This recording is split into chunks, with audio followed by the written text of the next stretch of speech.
Ici Marie-Louis Leroux, et sur ma chaîne, je vous parle de personnalités célèbres. Cela peut être des stars contemporaines ou des figures célèbres du passé.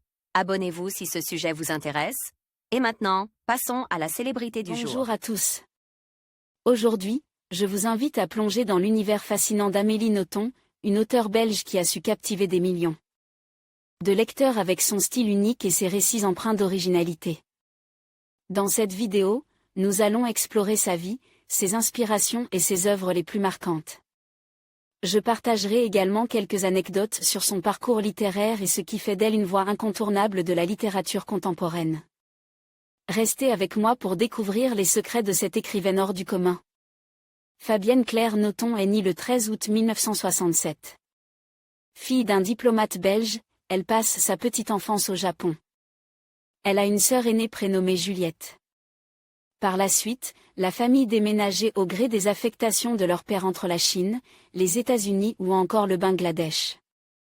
De retour en Belgique, au milieu des années 80, elle poursuit ses études. Elle obtient une licence en philologie romane à l'Université libre de Bruxelles, puis son agrégation gréco-latine, avant de retourner au Japon. À Tokyo, elle occupe pendant un an un poste de traductrice dans une entreprise. En 1992, Amélie Nothomb écrit son premier roman, Hygiène de l'assassin, publié aux éditions Albin Michel. Le succès est immédiat, et l'écrivain décrochait 2 prix, le prix René Fallet et le prix Alain Fournier. En 1999, le livre est adapté au cinéma par François Ruggieri. Le grand public découvre un écrivain atypique qui depuis ne cesse d'enchaîner les succès littéraires, Le sabotage amoureux, 1993.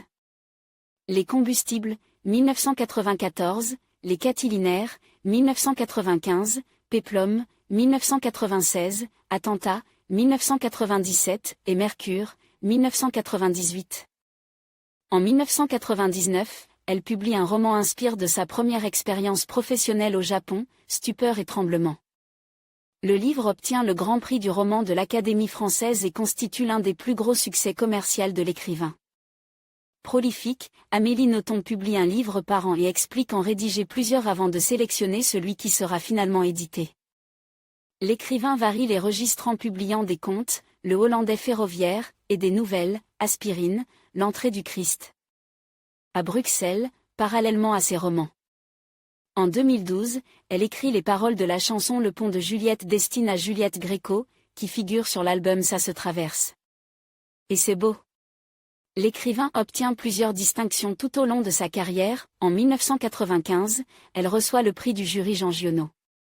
Pour Les Catilinaires, en 2008, elle obtient le Grand Prix Jean Giono pour l'ensemble de son œuvre, un an après le prix de Flore. Décroché pour le roman Ni d'Ève ni d'Adam. Le 3 novembre 2021, elle remporte le prix Renaudot pour Premier sang, son dernier roman dans lequel elle rend hommage à son père, décédé en 2020. À la rentrée 2023, Amélie Nothomb est de retour avec un nouveau roman, intitulé Psychopompe. Il s'agit du 31e ouvrage publié par la célèbre autrice belge en 3 décennies. Côté vie privée, Amélie Nothomb aborde dans certains de ses ouvrages son enfance et les problèmes de santé dont elle a souffert comme l'anorexie ou la potomanie. En août 2021, lors d'une interview, elle révélait avoir été violée à l'âge de 12 ans, alors qu'elle vivait au Bangladesh avec ses parents. En conclusion, Amélie Nothomb est une auteure fascinante dont l'œuvre continue d'inspirer et de captiver des lecteurs à travers le monde. Avec son style unique et ses thèmes audacieux, elle nous invite à explorer les complexités de l'existence humaine. Que ce soit à travers ses récits autobiographiques ou ses fictions inventives, Nothomb nous rappelle l'importance de la littérature comme miroir de notre société. Merci de nous avoir rejoints pour cette exploration de son univers littéraire. À bientôt pour de nouvelles découvertes.